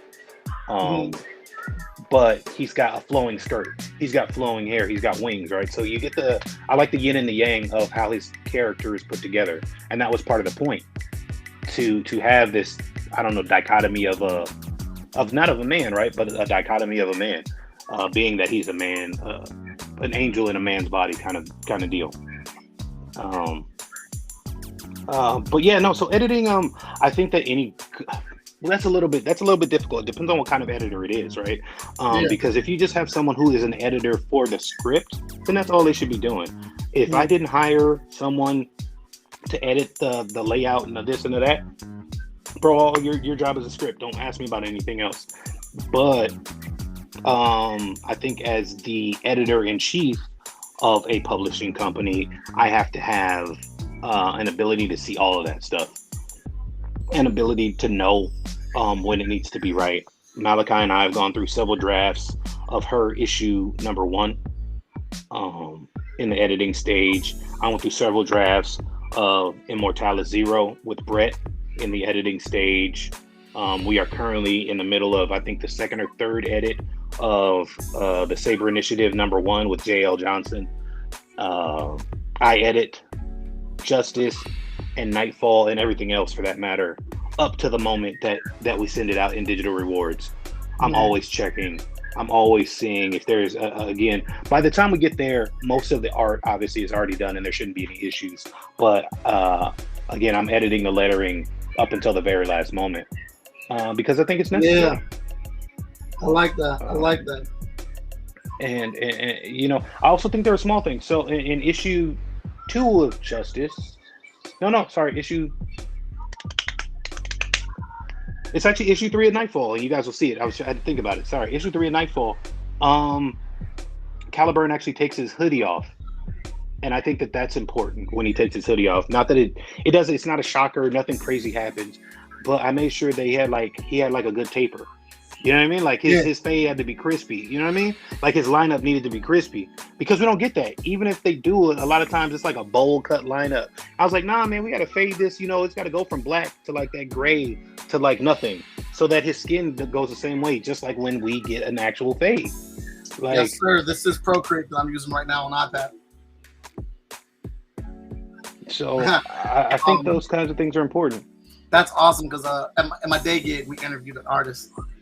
And he's young, you know, just graduated school a year ago. His portfolio's super dope.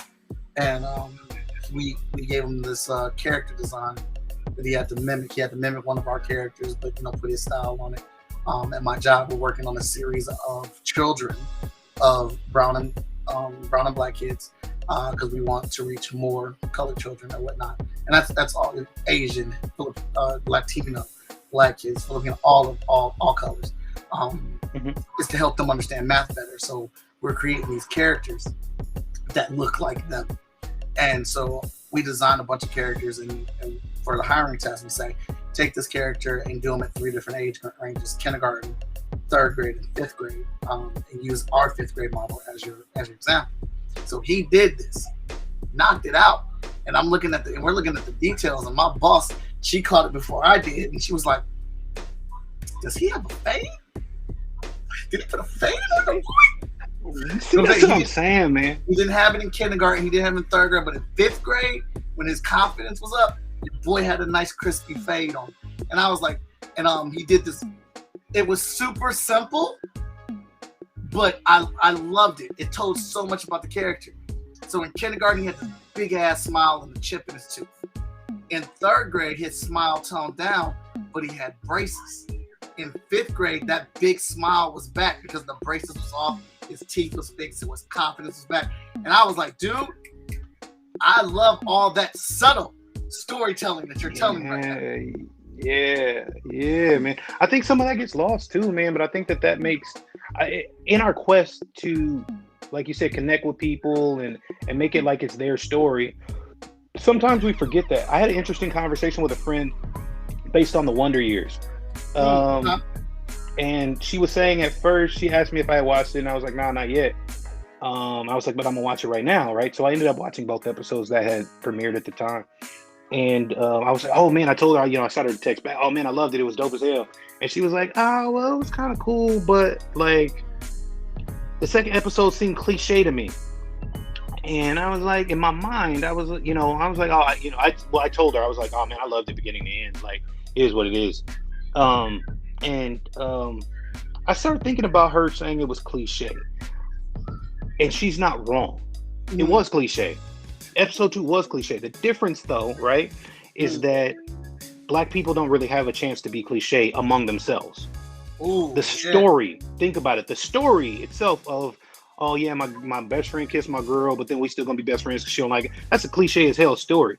But how many chances, how many opportunities have we really got to tell that in the X amount of years of TV? You're right? absolutely And so right.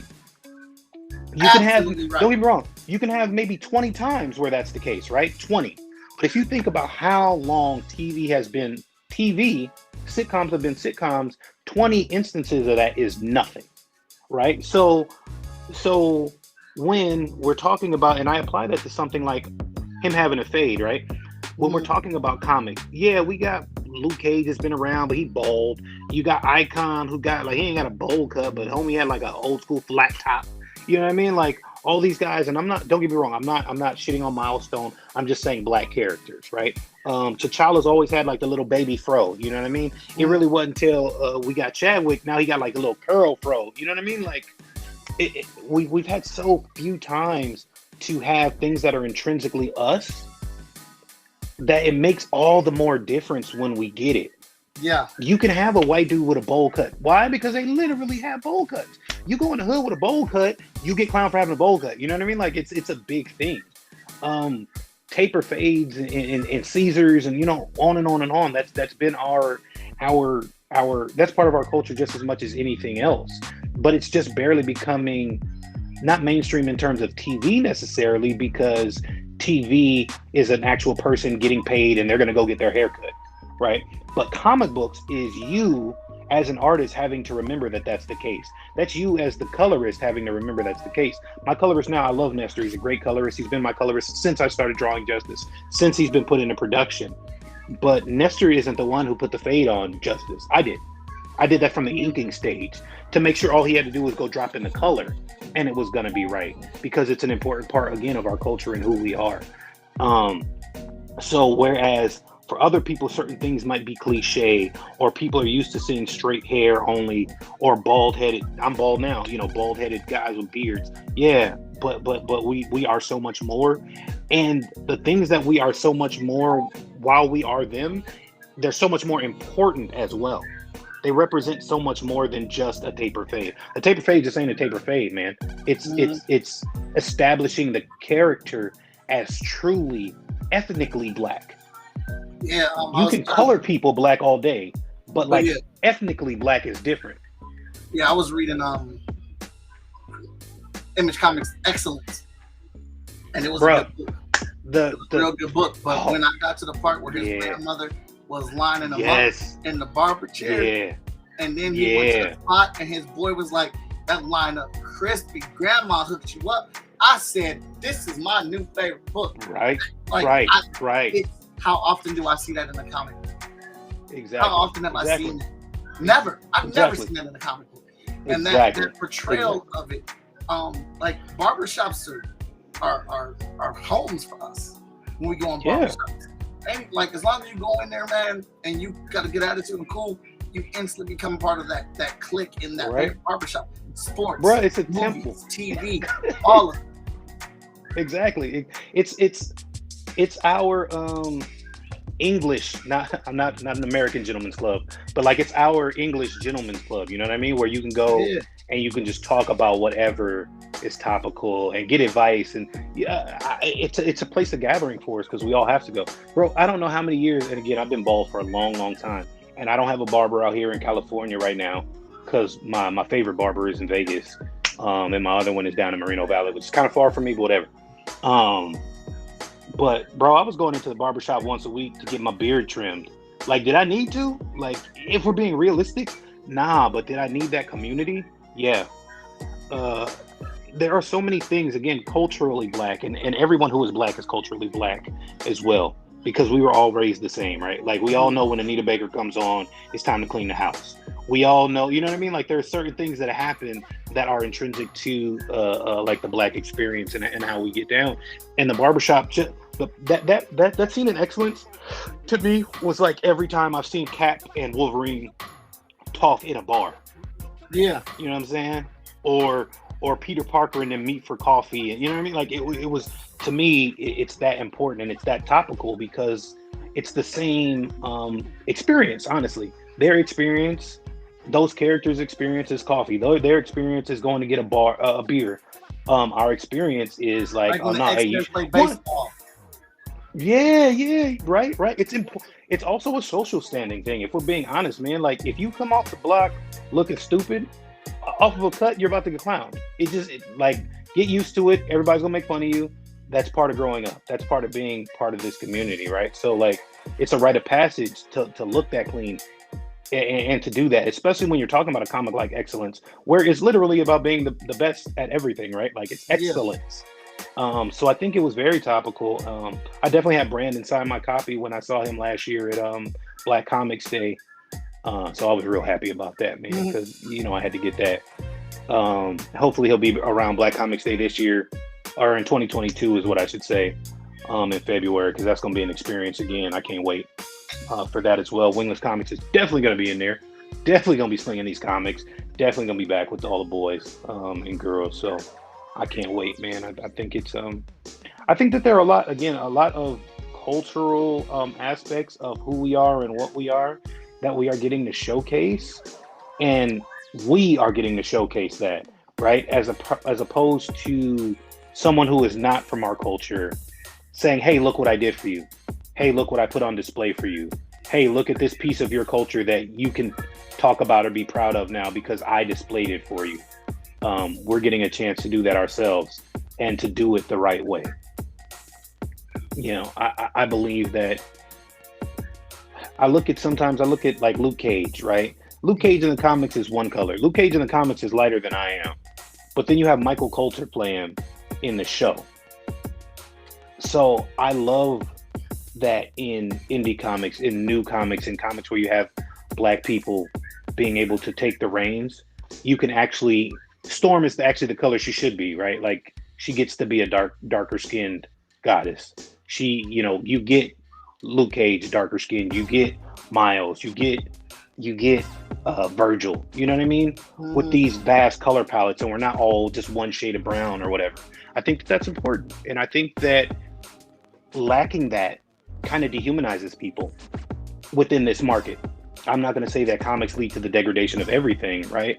But you can dehumanize people if they are not portrayed in media the way that they really are. Because that media portrayal, as we've seen historically, becomes what people believe.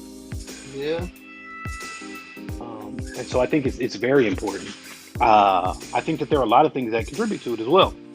Milton Davis right now has an anthology he's putting up. It's a Spy Funk anthology. I think that kind of stuff is important. We need to see Black spies. We need to see how multifaceted, actually not even we, because we know. Other people need to see how multifaceted we are without feeling like it's ham-fisted and forced upon them, right? Because they're always, well, you're forcing diversity, we're forcing this, we're forcing that. Nah, we just simply exist, and you have to get used to it. And it's a much more beautiful existence when we are used to it. Yeah, man, I hear that. So let's talk a little bit about, because we have not done this. We just do what we always do. We get on here and we just start talking. This is true. Tell us about these characters that I'm drawing. I know some people may be familiar with it, but let's just go through the motions. Oh, okay. Legend, thanks for subscribing 5 months in a row, man. Appreciate it. So right now you're looking at Baylor's hand. Okay, so let's go back in time a little bit. We're gonna. So the story of justice. If Mike asks, "Hey man, what's justice about?" My reply is, "Would you leave paradise in order to save a dying world? And what would you do, or how far would you go to save a people that you've never known?" So justice leaves paradise, heaven, in order to stop the destruction of Earth and the world and creation as we know it. He comes down to find the voice of God, who has gone missing. If God themselves speaks, that will destroy and restart creation in an instant. A being like justice that holds no material matter for him. He's been with God since, before the beginning of time. He'll be with him after. But how far is he willing to go to save you or me or the rest of the world? And we find out in the pages of Justice. So Justice is the flagship character for Wingless Comics. He is the man, the angel in the body of a man, the dark wing, the black winged angel that we see at the top. The hand that Mike is drawing now is Baylor. Baylor was once Justice's best friend when they were in heaven eons and eons ago. And as chronicled in Nightfall #1, Baylor suggests that Justice just hear out a morning star as the rebellion in heaven is first kind of starting to form. And Justice refuses, which leads to a pretty climactic battle between the two of them, in which Justice rips off Baylor's wings in an attempt to save him from the damnation that he knows is coming to Morningstar and all the rest of them. So Justice rips off Baylor's wings in order to save him from being, cast down as a demon. It does force Baylor to be cast away anyway, but not in a necessarily demonic form. Baylor comes back as we see him in Nightfall wanting revenge for the wrongs Justice did to him. And that's where you get us here. That's where you are in Nightfall. Obviously, there are going to be some more things that in their past that get some light shed on them, but I'm not going to do any more spoilers because we've already done that with Spider-Man. Also in this picture is Caliburn, if I'm not mistaken, right, Mike? Yep, he's right here hitting the boxing block. Okay, that's what I thought. So Caliburn is the current wielder of Excalibur, and the wielder of the Holy Grail. Caliburn's history is shrouded in secrecy because he doesn't even know how or why he is who he is. After emerging from the Siege Perilous, he is rescued by the Brotherhood of the Cruciform Sword, and they form him into a weapon. He is now a demonic bounty hunter, but he is not an altruistic one. He does work for the Brotherhood of the Cruciform Sword and the Nicene Council, but only for a price. He is not your average, I'm going to do it just because it's the right thing to do, good guy. He and Justice form a bond, let's say. But again, I don't want to give away full spoilers because there's a lot that goes into their relationship that you will see in Justice issue 3 and 4, and definitely in number 5. But he is a mainstay. If Justice and Caliburn are the Batman and Superman of Wingless Comics. What's up, Doom Smith? All right, Daniel, man, have a good night. Thanks for hanging out with us. Was that Daniel Caliburn? Yeah. All right, man. Have a good one, bro. See, I know a couple people. I promise I do.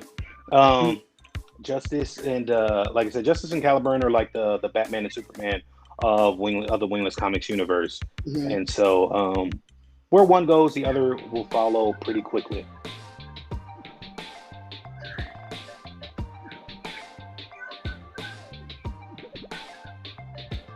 I'm loving the detail, as a matter of fact, too. Oh, thank you, man.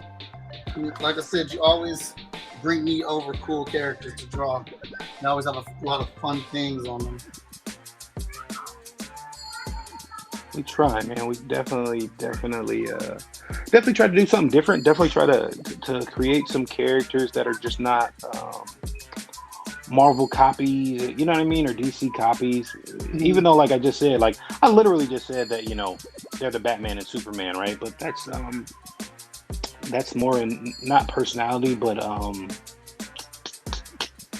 in iconography more than anything, right? Like you can tell by their status that's who they are, as opposed to what they are. Caliburn is by no means the world's greatest detective, and Justice is by no means the Man of Steel. But their dynamic is and will be very similar in terms of their friendships, their conflicts, and everything else.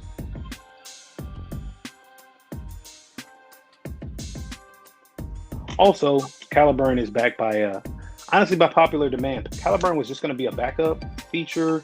I was going to show him a couple times because I thought he looked kind of cool or whatever. I had really no plans for him, but I had a lot of people, a lot more than I expected, say they really liked his design and they really wanted to see more from him. So I felt like it was the perfect time, or the perfect way, besides Nightfall, to kind of continue to introduce him and be able to write multiple stories without getting burnt out. To kind of bring him in subtly and just to kind of continue to expand on his personality and stuff. I thought that was kind of important and pretty dope. Well, yeah, I really like his design. This is the first time I actually got to draw him.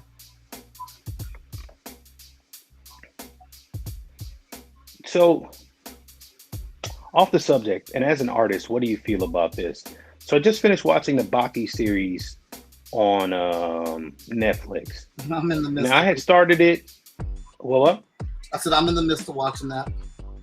So I started a while ago, and I was in when it was I was up to date, and then I kind of dropped off because it started annoying me a little bit. It got a little. I don't necessarily like their storytelling technique sometimes, but it was fine. What I didn't like is after they brought out Ali and Ali Jr. I noticed this, and this goes back to depicting Black people in animation and in film and whatever else. I noticed that they did this thing where their palms were lighter. Ali and Ali Jr., their palms were lighter than their hands, like the back of their hands. Yeah. I'm Black, you're Black. We know that happens, right? But they had this weird, it annoyed me because it was like a definitive line. You know what I mean? Like it reminded me, and I don't think it was purposeful, and I might be also taking it a little bit hard, but it reminded me of the old Mammy cartoons, like the old Tom and Jerry's, the old Looney Tunes, where you had the dark on the black on the backside, and it was purposely super light with this real definitive line on the palm. And it really kind of got under my skin. So as an artist, do you notice those kinds of things? I do. The same artist that we interviewed, he did that. But it wasn't the definitive line. It was a nice transition. Nice little fade on it. But I noticed, I was like, he colored the palms different. Good job. Good job. Spot that. I noticed other artists do it, and I don't normally do it because I normally have more of an anime. I try to have more of an anime coloring style that I've been trying to figure out on my own, but I have started doing it because it is a thing for people to color. But I've started adding it in there, and I do notice it on shows and stuff like that. For whatever reason, I didn't notice it on Baki, probably because I couldn't. I got through the first 2 episodes, and I just all right, I got to take a break from this. This is the amount of disbelief y'all want me to suspend is ridiculous, and I suspend my I mean, look at my office. My disbelief is spent all the time. Yeah. But when this man said he shadow boxed Mike Tyson to where he was all like dodging and getting hit, I was like, all right, I'll let that go. I'll let that go. But then he went downstairs and shadow boxed a Prior Mentis 200-pound boy in the basement. I was like, I had to turn it off, man. I had to turn it off. I was like, You know, I like Baki as a whole. I am a little disappointed because Baki is supposed to be like these dope ass fight scenes, and I didn't really feel like I got a bunch of them. So there's like a little piece of it that I was like, what? But yeah, overall I liked it, and so I like what you said about that artist that you guys tried out, because I think that was a big part about it to me.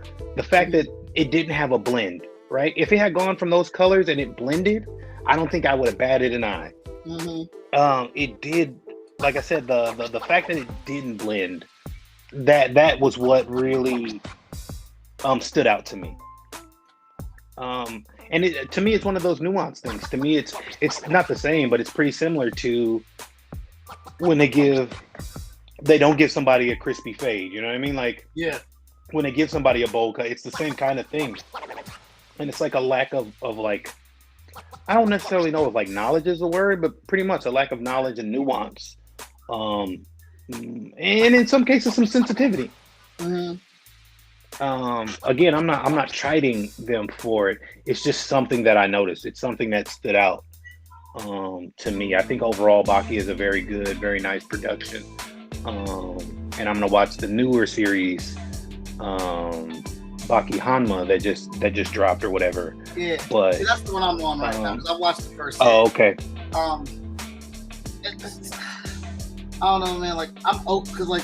So I have this kind of rule, like whenever I go to the kitchen and I'm making food, I'm cooking or whatever for my meals, or for family, I have shows that I can just turn on, so I don't have to search and find them. Like, but not shit that I would sit down in my studio and really watch and pay attention to. Because like if I'm down here in the studio, I'm really flicking through like what I want in my background, not that, because like it's something I want to see.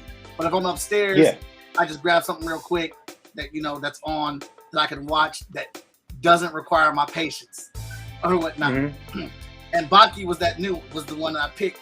So and I'm watching it, and like I liked the last season, and I was like, this season doesn't feel like this. Like it feels more goofy. Wait a minute. So I'm gonna ask this, man, and this really it's part of the reason I haven't started watching Hanma yet. If you like the other season, right? How'd you feel about them having Ali Jr. crying at the end, bro? Hold up. I might be getting my animes mixed up.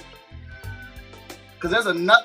I think I'm getting mixed up because I don't remember that. I thought that... when you said something about that, I thought that was something that was going to happen in this season. Nah.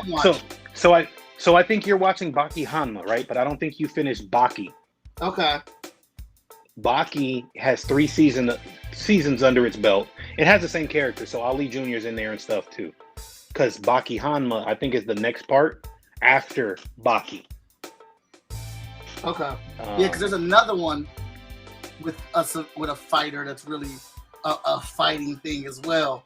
Can't remember that. It's done in it. It almost looks like your boy's art, right here in animation. And I watched that one. Is that the Kurigan Shinguru? Sorry, I forget. It's got some name with a K in it or whatever. I think so. Yeah. So all 3 of those are on Netflix. So I hear the other one that's not Baki and not Baki Hanma. It's kind of like it's the same style of thing, fighting, and they got to do this and that, and because they can street fight, they are the strongest people in the universe and stuff. Which I mean, don't get me wrong, I kind of go for that stuff. It's kind of fun sometimes. But I will say I do have I just do have a humongous problem with, I don't know, man. I don't know. You put anybody's name Ali on there, so I'm not a huge boxing fan in terms of like knowing the stats and stuff like that.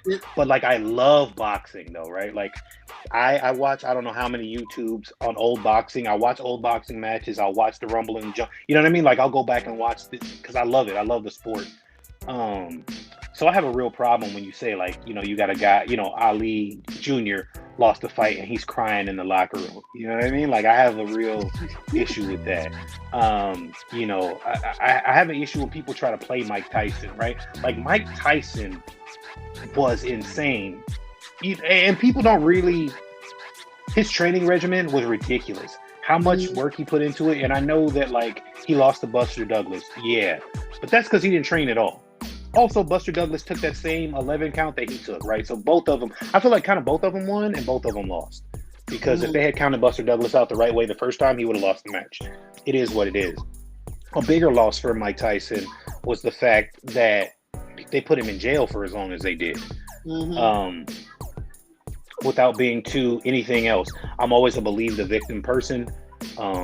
Things happen and I'm sorry that it happened. I'm sorry those events took place or whatever the truth is, because he's always actually like denied it, you know, blah, blah, blah, blah, blah. He was convicted of it. It is what it is. You got to take that L. I also think that in addition to whatever happened, I think that he was put in prison for that time because he was such a dominant, ridiculous force. You really couldn't stop the dude. You know what I mean? Like, it didn't matter. Shit. And even when he came back, he wasn't the same. He was still amazing. Still fucking amazing. But he wasn't the TikTok same. clip of him and Muhammad Ali on the Tonight Show. What up, Keeman, man? Yeah, we talking about boxing. Where him and Ali was on the chair. No, I think it was Arsenio Hall. I think it was Arsenio Hall. It was Arsenio. Arsenio asked him, Ali, if you was in your prime, you and Tyson, who wins? And Ali said, "Nah, I'm fast. I would have been dancing. But if he would have got one good hit on me, I would have went down." And Tyson was so like he was fanning over it. He was like, I don't care what he say, man. This right now, this is a dream. He will always be the greatest. He is the icon. He is the greatest. And I was like, man, you know, it's not that big of a deal, but that a moment like that just felt so genuine and real. And like, you know, Ali will never say he'll lose to nobody, but he said if Tyson hit me, he got all that power. I'm gonna go down. So did you see, I don't know if you watch it again, but the Larry Holmes fight, you know what I mean? Like, Tyson beat the brakes off of Holmes for Muhammad Ali. Like, yeah, so I heard about that fight. Yeah. So if you watch the fight, right? Like, and again, like I said, I'm a guy who watches them. Before that fight, Ali is in the ring because Ali either introduced him or something, but, you know, honored guest. He goes over and talks to Tyson. And he says, like, hey, knock him out for me. So there's also, Mike Tyson said it in his documentaries. He called him after the fight crying and was like, I'm going to get him for you or whatever. And then, you know, 10 years later, not even, you know what I mean? But X amount of time later, he really got to. So I loved, and obviously from the outside, right? But I love seeing Tyson idolize Muhammad Ali. And people, what Tyson never, I don't think maybe not in his prime, but growing up, from what I remember, he never got props for being the student of boxing that he was. That dude was watching films all the time. He knew all the greatest boxers. He knew their stats, their, you know, how they fought, blah, blah, blah, blah, blah. So even with his, you know, people were always like, oh, he was just winning because he was really fast and strong. Yeah, that's true to a point. But the other side of that was that he was able to diagnose what a fighter was going to do. And that's why he was that fast and that strong. He could read fighters. He was a student of boxing. And I don't think, again, growing up, it might have been different if I had been an adult. But I remember, you know, growing up as a kid, I don't remember them giving him props for being a student of boxing the way he was. Yeah, I don't remember them doing that either. But like what you were saying with that earlier, I saw another video. The other video was like, it was Tyson's birthday, and his manager always gets calls from boxers. Just so happens that day he got a call from Ali, and his manager or his trainer, his coach was like, hey, I got a kid here. Talk to him. Tell him to listen to me. And that's when he got on the phone. And he said that. He's like, I'll get him for you. And 5 years later, Tyson whooped his ass. Yeah. And which is, man, pretty dope. Because even if you go back and watch some of the Ali tapes, how much Ali and Cus D'Amato actually like talk themselves, you know what I mean, was pretty dope. And just kind of seeing that that kind of evolution of it, man. And I mean, I remember Tyson even saying, like, people would be like, oh, who wins, you or Ali? And Tyson would always be like, nah, man, it's Ali hands down. Like, he was a predator. He was like a T-Rex. He was, you know, he was the guy. because he was so fast and so smooth, and on and on and on. Which is true, man. If you watch this fight, the dude was amazing. So I mean, I say all that to say, right? Like in the Baki anime, literally the only fighter that cries in the entire thing is Ali Jr. I think that's kind of shitty. I'll be honest with you, right? Like you've got all these other fighters. Some of them die. Some of them, get crushed. Whatever it is, right? None of them cry. But you gonna do Ali like that? You don't do the one black fighter who's in the upper echelon, the top 10 greatest fighters in the world, and he's the one that cries, bro. I don't know. It sat a little wrong with me, bro. It just sat wrong, man. I can appreciate that. I don't think you would have either. So it looks like it's closing time for us. When I got this last couple things to do, we're gonna be done here. Let's go ahead and get your. That's looking fire. I'm doing terrible as a host today. I'm sorry. Nah, man. I get to just talk. Like, there's never gonna be a time where Brian gets to talk to himself for an hour and 45 minutes and get a dope ass drawing at the end of it and he's gonna complain. Hell no. What's up, Blue Velvet? How you doing, girl? I just got your Kickstarter link put in the chat. Come on, y'all, go over to go check that Kickstarter out. It's already funded, so you're guaranteed to get your stuff. But let's get them out here. This is another independent comic creator doing the good work that comic creators do, putting out stories featuring all people, not just one type, but all people in his books. And I need y'all to go over and click that link, give them a pledge, donate to it. Well, actually, the take it back is not a donation. You are getting something in return. So go ahead and get these books. If you don't have any money, give it a share. Give it a share on your network. You guys will not be disappointed. Nightfall number 3. Part 3, excuse me. This is the turning point for the series. This is the witching hour. If you know anything about the witching hour, it's basically like midnight. It's the darkest time at night, and that's why this issue is called the witching hour, because it's the darkest time. The plans finally kind of come to fruition. Justice is in peril.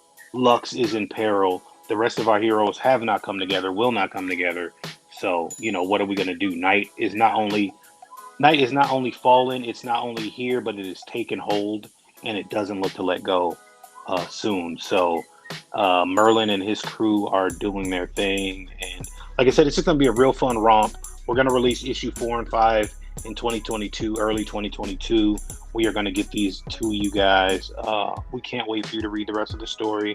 At the end of the whole entire thing, all 5 parts, it's going to be over 140 pages worth of content, comic content, and that doesn't include creator interviews and things like that. So please jump on this.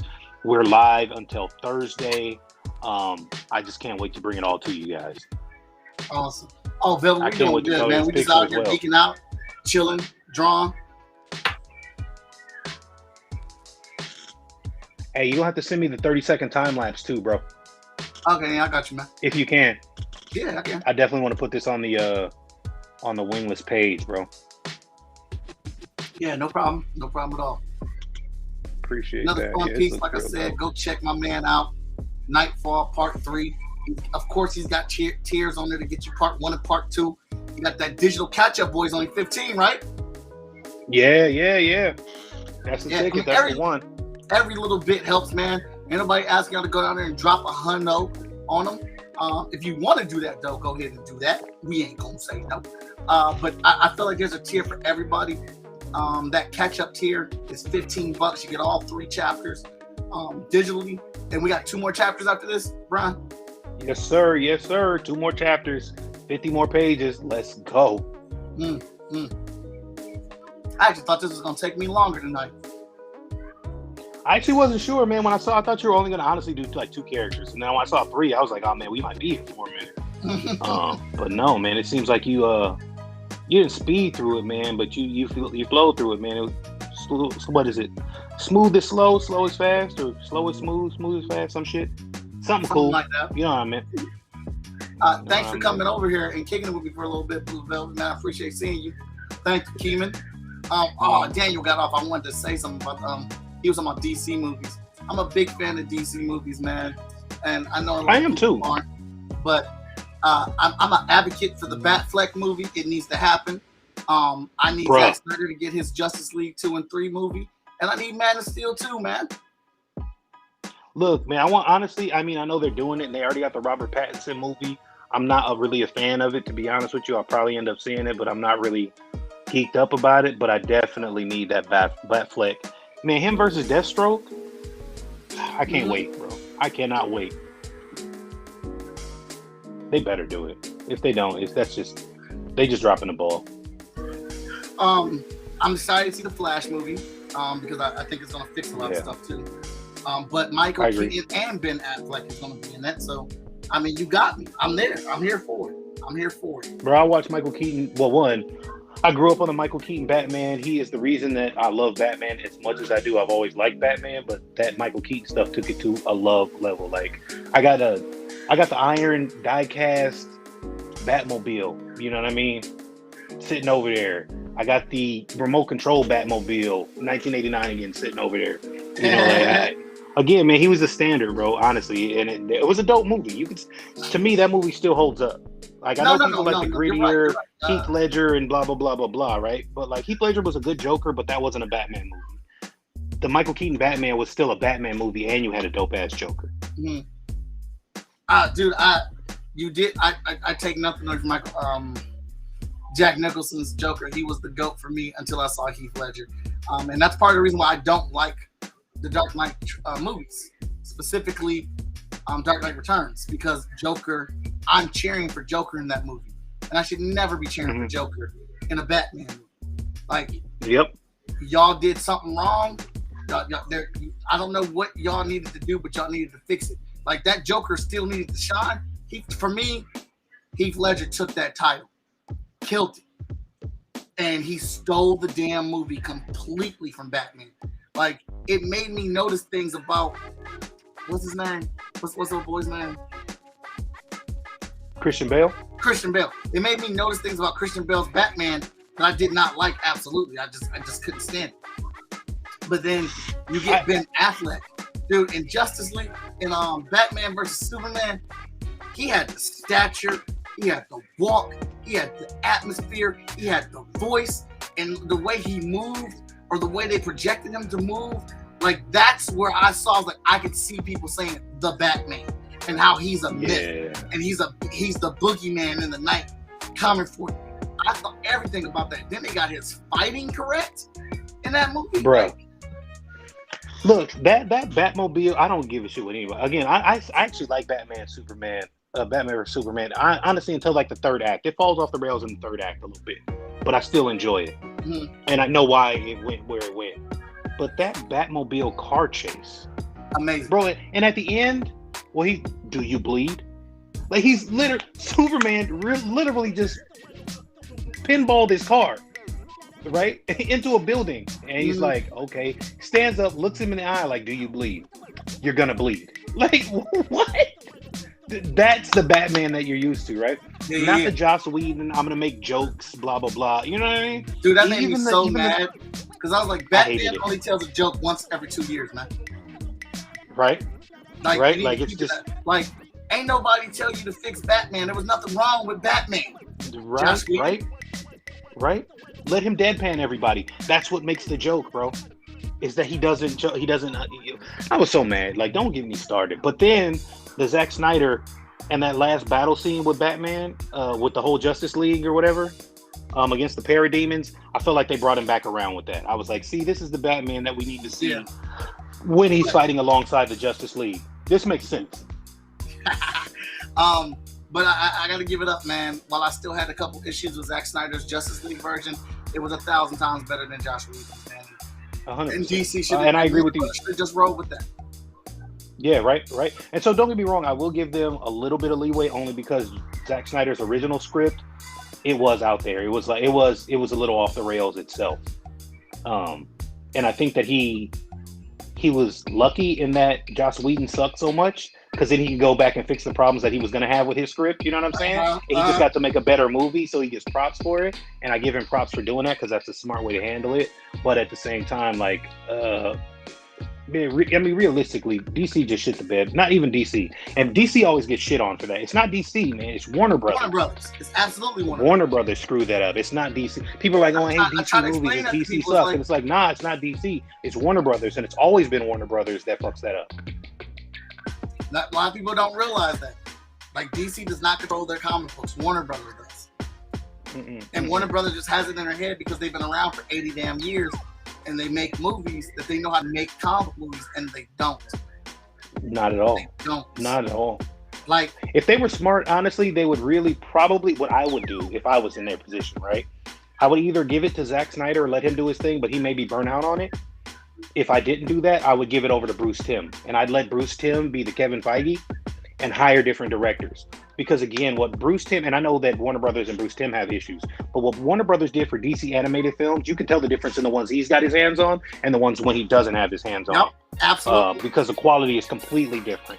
Absolutely. And so if he's in a Kevin Feige role, he knows how to tell the overarching story. He's already done it with Justice League. He already did it with Justice League Unlimited. He knows what stories to tell. He knows how to tell them.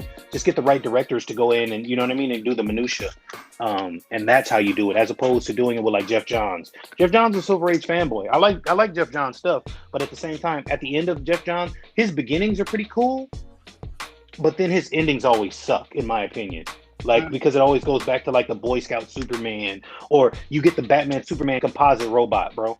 That's a stupid idea. I don't look, man. It is stupid. If me saying that that's a stupid idea stops me from getting a job at Warner Brothers, they didn't want to hire me anyway. Like the Batman Superman composite, and I own. Don't get me wrong, I own Public Enemies. I own the trade paperback. I own the first 4 issues in floppy.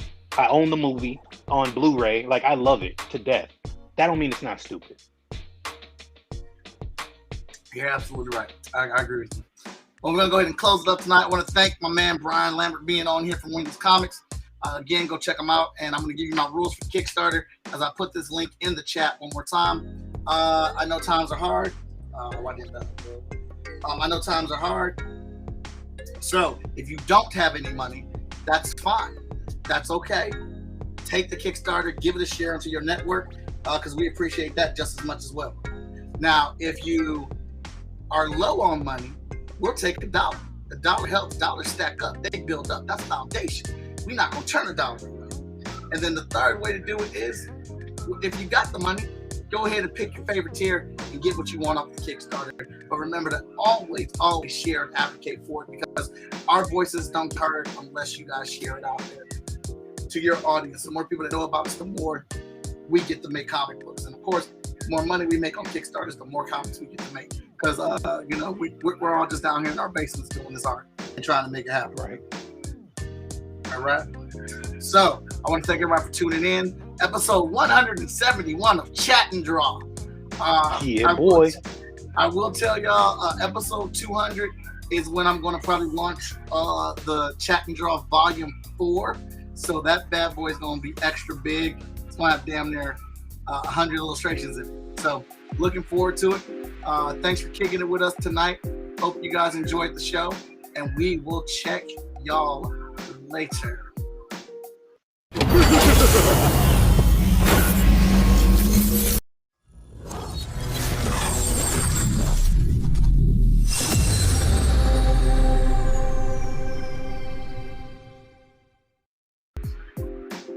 Oh man, that wasn't the outro. Hey, I'm rusty.